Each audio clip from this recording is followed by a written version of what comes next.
Hello, friends of Tangled Hearts. Welcome to our channel, where stories of love and passion unfold. Let's begin our exciting journey into the world of human relationships. Dad gave me some wise words when I started dating. He said, "Son, respected men do not tolerate any disrespect, manipulation, or lies from girls or women. Stay true to yourself and always be a respected man." Bad news, honey. The merger meeting just got rescheduled, and I need to leave tomorrow morning, won't be back until Sunday night. I know how important this wedding is to you, especially since you're the bride's maid of honor. You have to understand, I've just been promoted to financial director and I can't miss this meeting because it's crucial for the company and our future. You'll have to go without me, sorry. Are you serious?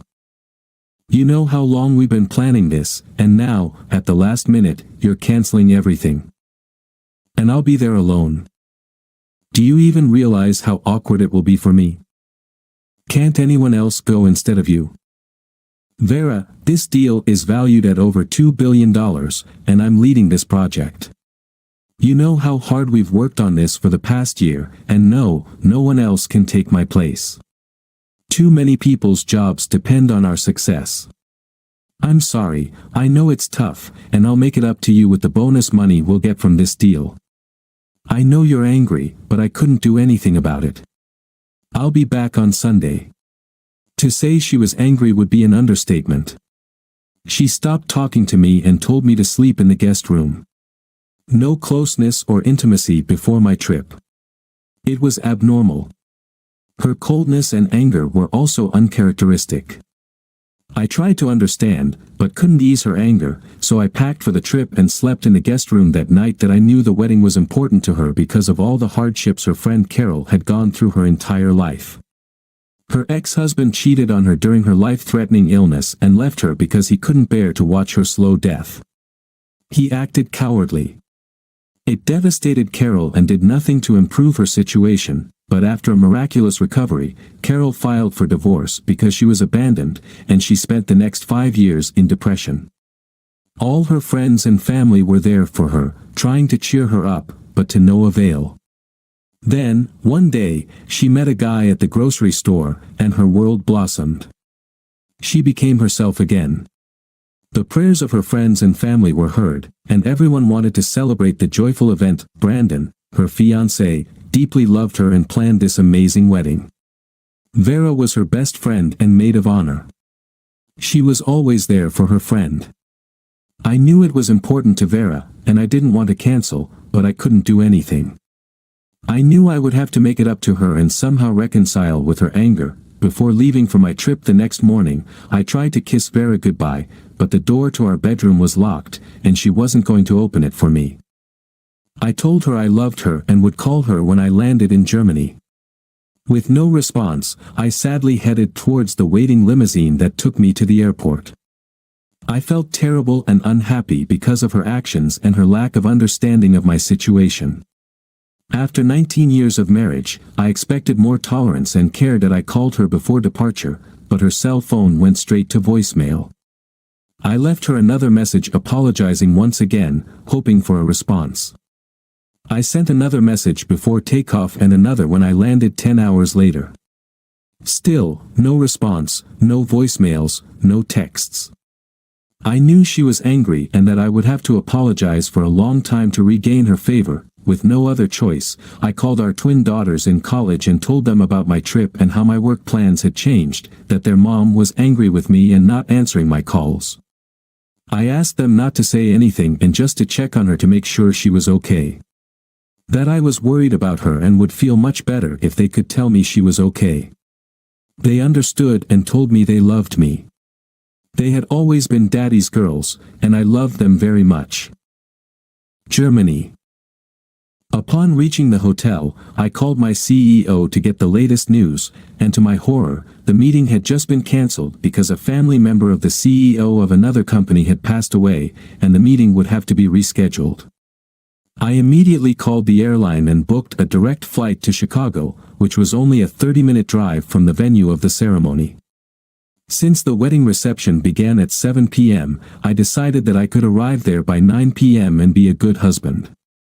I was confident that it would make her happy. After renting a car, the GPS guided me to the reception hall.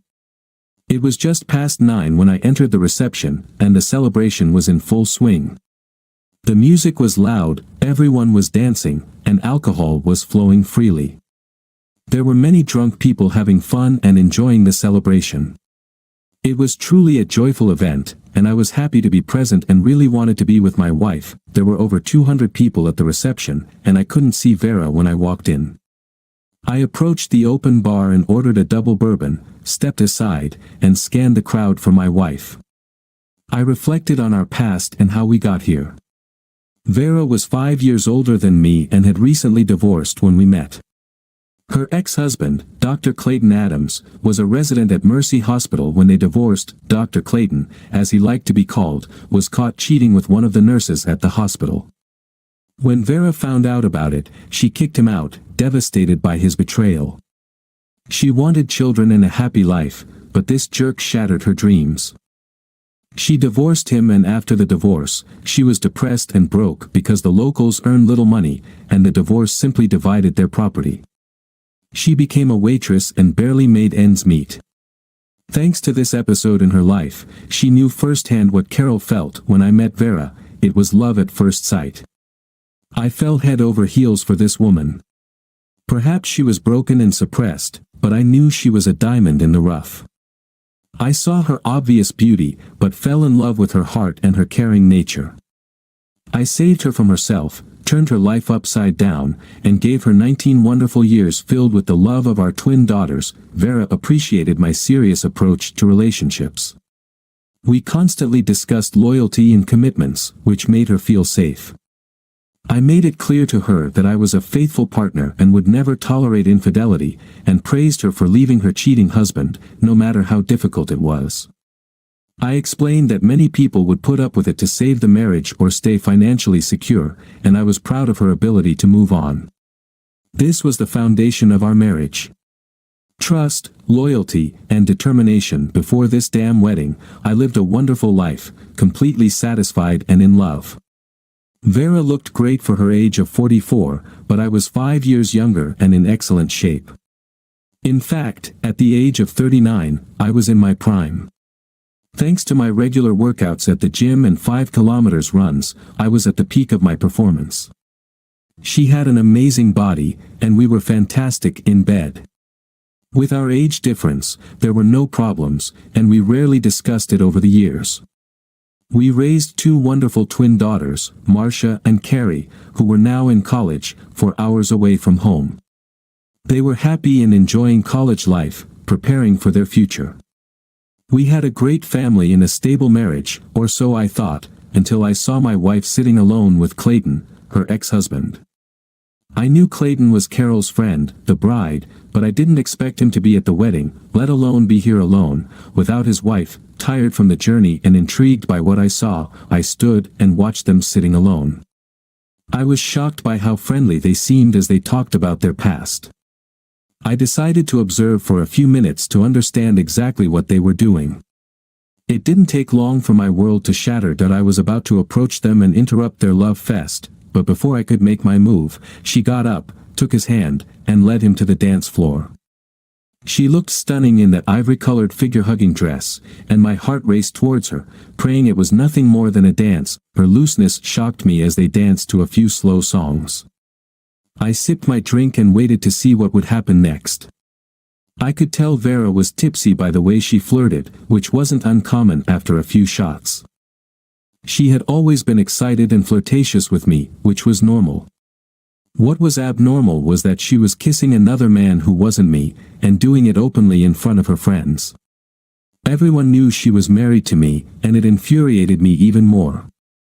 I felt humiliated and enraged watching my wife lavish her affections elsewhere. Still frozen in shock, my blood now boiled as I watched him openly grab her rear and kiss her, and she reciprocated. My anger grew, and just as I was about to approach and intervene, they returned to the table and sat aside. They began kissing like a honeymooning couple, and I distinctly saw his hands on her chest, and her hand under the table. Just before I was about to confront them, I realized my marriage was over. I recalled my father's words, "Respected men do not tolerate disrespect," and I decided to act, but without resorting to violence. I could have caused a scene, ruined the perfect wedding ceremony, stopped them, and prevented further developments, but why? I thought if she wants him, she can have him. She's not mine anymore. With a strange calmness, I pulled out my phone, zoomed in, took several close-up photos, a short video, and then sent her a text message. "Great news, dear, the meeting got postponed, and I'm back, but it seems today you're in good hands. I'm heading home, and I guess you'll be spending the night with Dr. Clayton. Now I understand why you didn't answer my calls and texts. Well, enjoy yourself and savor the demise of our marriage.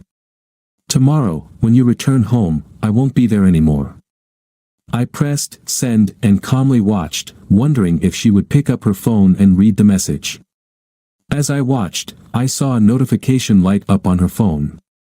She noticed it glowing on the table and picked it up.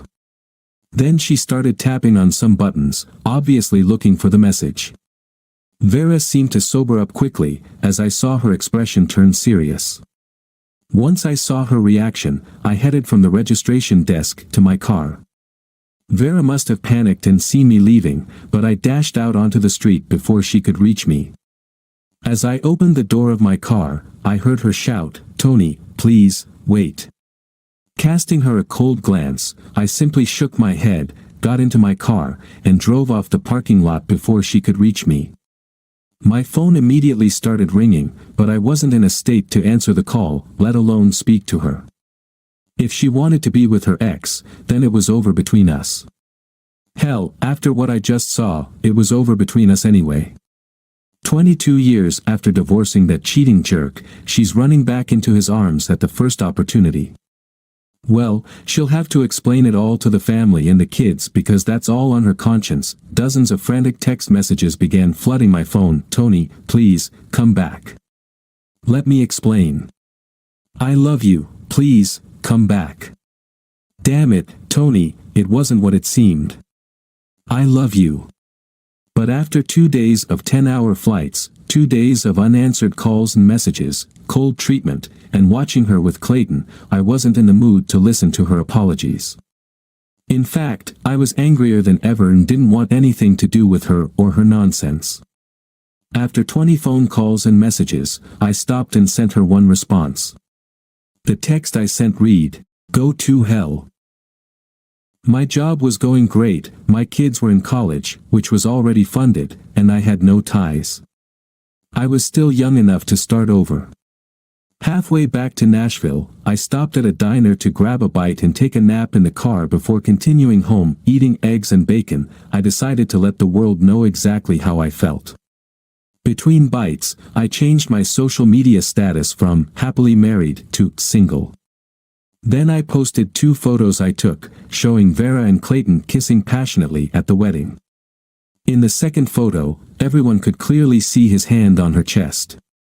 Under the photo, I explained that Vera was bargaining and going back to her ex-husband, and that now I was back on the market. Yes, it was immature, but in my opinion, it was the truth. I was moving on, without her. The funniest part was that Clayton, her ex, was nearly 50 years old.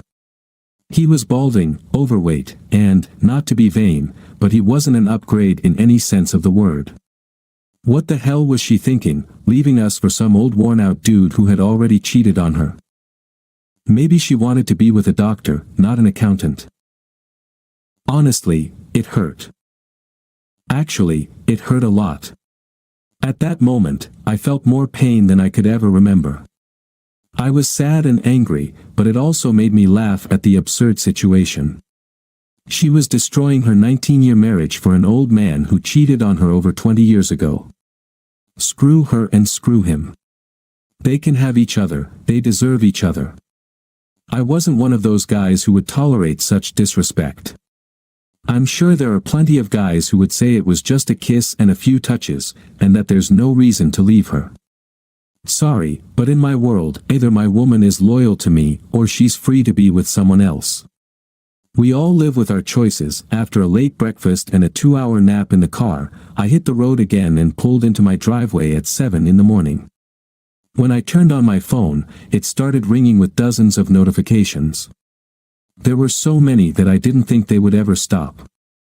There must have been over 100 messages from her, her parents, sister, and friends. 5 minutes after turning on my phone, it started ringing, and I noticed it was Vera.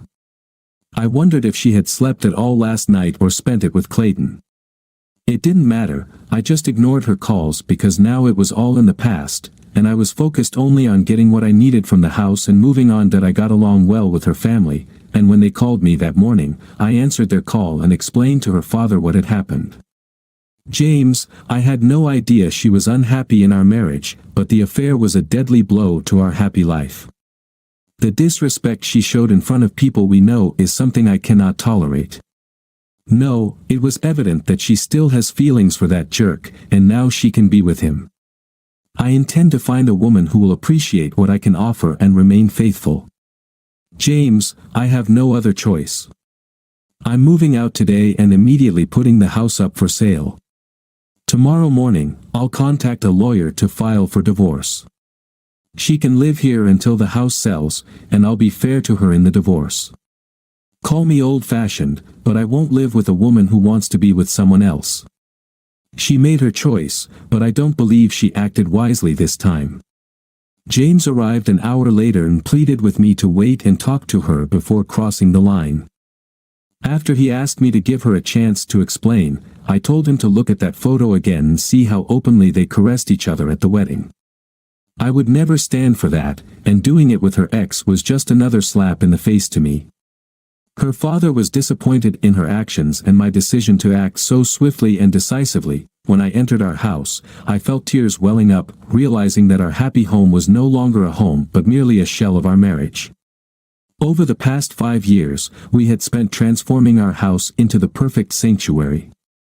Back then, mortgage rates were below 2.99%, and the value of our home had doubled. As the account holder, I decided to refinance the house at full value and withdrew nearly $500,000 of equity from the house. I immediately set up a trust fund of $200,000 for each of our daughters' college education and a little extra to give them a good start in life. We took the remaining $100,000 and renovated the house, turning it into a showcase that we both loved and were proud of. Thanks to the lower interest rate, the monthly payment was only $1,700 more than before we leveraged the equity. It was manageable, and Vera returned to work as a secretary to offset the additional monthly payment that I had a good salary. Nothing crazy, but as the newly appointed financial director, I was set to receive stock options next year that would serve as our retirement fund. Vera was never involved in our finances and showed no interest until she got what she wanted, trusting my financial knowledge and living a carefree life.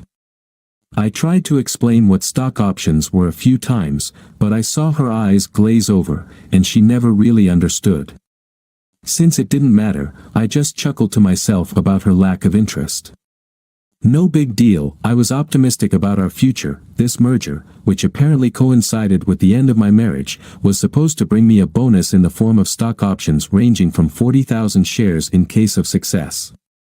Of course, I would have to wait several years to exercise the options, but the expectation that the stock price would reach $100 per share filled me with confidence in the future. Since the merger was suspended, the options would not be part of the divorce settlement. I was planning to file for irreconcilable differences and simply divide our assets. This amounted to about $50,000 in our savings account. We would split the sale of the house, but with the full utilization of the loan funds, there would be nothing to divide. At 44 years old, Vera would leave with her car and $25,000. If she had remained faithful, she would have lived a happy life with a secure future. Her world was about to be rocked because my anger and humiliation overshadowed all the love and memories that were buried deep in my soul. All I wanted now was revenge, and for her to understand what she had given up. Nightmare of Vera. I hadn't seen Clayton in 20 years, and it brought back so many memories, both good and bad. He was a good husband until he cheated on me and ended our marriage. We always had chemistry and great sex, but he didn't compare to Tony. My husband was much more handsome, an excellent lover, and I love him dearly. But why am I sitting here with Clayton, letting him touch me and kiss me? I know it's wrong, but I kept flirting. I definitely overdid it with the drinks, but Tony was supposed to be here. God, I should have been smarter and stopped this, but it feels so good. For some reason, he still felt like a kindred spirit, and a little flirting wouldn't hurt anyone. Plus, Clayton is divorced now, and Tony didn't bother to change his trip to be here, with me, where he belongs. He knew how important this wedding was to me, so I guess I owe it to myself to have a little fun. After another kiss, I felt warm inside. We can play a little here, in this secluded spot. Everyone's drunk, and I'm sure no one will see us. Just a few kisses and touches, nothing more. I'll make up with Tony when he gets back. There's a text message blinking on my phone. All my friends are here, maybe it's Tony checking in. Oh God, Tony says he's here. I don't see him. Wait, is he leaving now? Damn it, I need to reach him. Did he just see me kissing Clayton? Damn, this is bad. Turning to the embarrassed Clayton, I said, "Excuse me, I need to use the restroom," desperately rushing out of the reception area.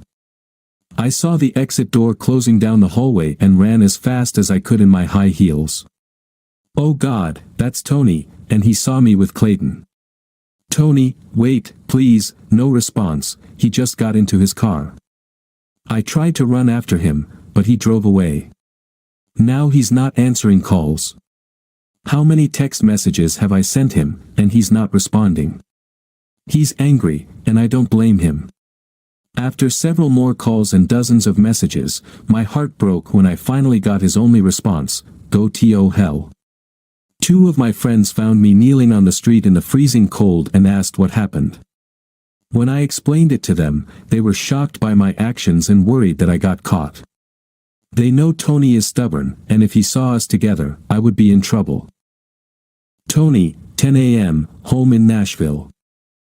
Gathering my belongings, I sat down at the kitchen table and drank the last cup of coffee in the house we had created together. I was filled with sadness and anger as I placed the empty cup in the sink. I left a short note on the table, asking her not to call me and that we would talk once the divorce papers were ready. I didn't bother to sign the note and simply placed my wedding ring on top of the paper. Before leaving for the last time, I opened my laptop and divided our assets, as well as canceled our joint credit card after paying off the balance. From today onwards, she was on her own. If she fought the divorce, she could simply pay all the bills herself. She could afford the mortgage and utilities on her own. The house would be in demand and would sell quickly at the right price. If she didn't resist the divorce, we could quickly end this sham of a marriage, and she could return to her beloved Clayton. I left my former sanctuary for the dark unknown of a new world. Later, I heard from my friends at the wedding that after I left, Vera was in despair. They couldn't get her to stop crying until she finally passed out from drinking and exhaustion from uncontrollable sobbing. Her friends felt terrible and were worried about Vera. They called me several times, leaving voicemails and text messages asking me to call back. To prevent her from ruining the wedding reception, the girls took her back to the hotel room, tucked her into bed, and checked on her several times throughout the night. When she woke up early in the morning and remembered what happened, she tried to call me again and again, begging for forgiveness and asking me to please call back. I didn't want to have anything to do with her after what I witnessed and never answered her calls or messages. Vera returns home. On Sunday morning, Vera woke up with a severe hangover and the fear of divorce. She flew home at noon, and her dad met her at the airport.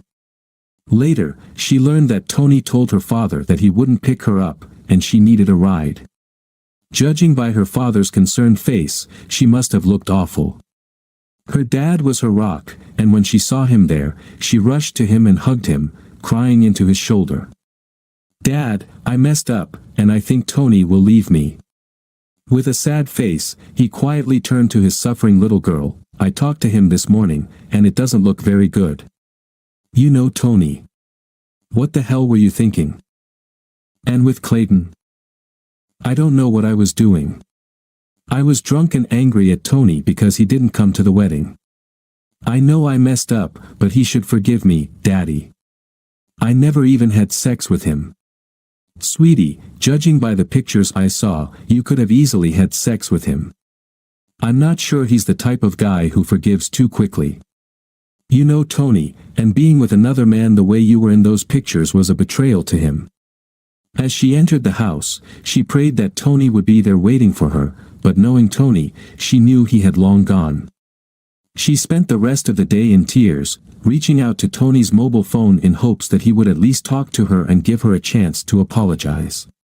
She realized the irony of the situation when she cheated on Tony with a man who had cheated on her so many years ago.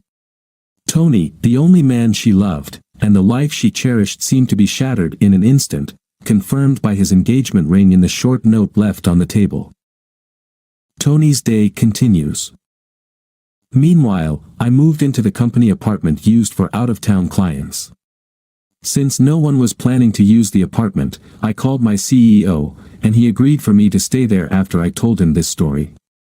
My CEO Bill is a good friend, and he went through something similar many years ago.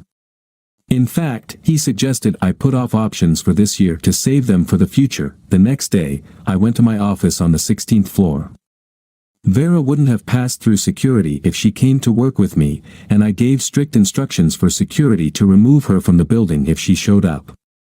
They handled their job well, and when she did show up on Monday, she was informed that there would be no interaction at work. She desperately tried to talk to me, but I didn't want to have anything to do with her. She didn't know where I was staying, and I didn't answer her calls.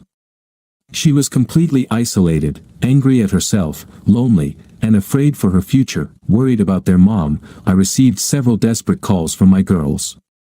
They begged me to talk to their mom. I explained that their mom made the decision to be with another man, and everyone knew how I felt about infidelity. Before they could start protesting, I explained that what she did was infidelity in my understanding. My girls knew better than to argue with me and respected my decision. I calmly tried to explain that their mom chose another man over me, and I had no further obligations to her, and our divorce was inevitable, but I would always be there for them and wanted to keep them in my life. I told them to remember this when they get married and never to disrespect their husbands or cheat on them because most men wouldn't tolerate that level of disrespect. Funny things happened after my post on social media. Besides all my friends and relatives calling me to ask for explanations, I became popular among women. Suddenly, I found myself on the market and started interacting with women much younger, with the rule to live by: before you do me wrong, make sure I'll never need you again. As we conclude our journey into the world of human relationships, please remember to subscribe, like, and share our content. Thank you for your support, and we look forward to seeing you in the next story.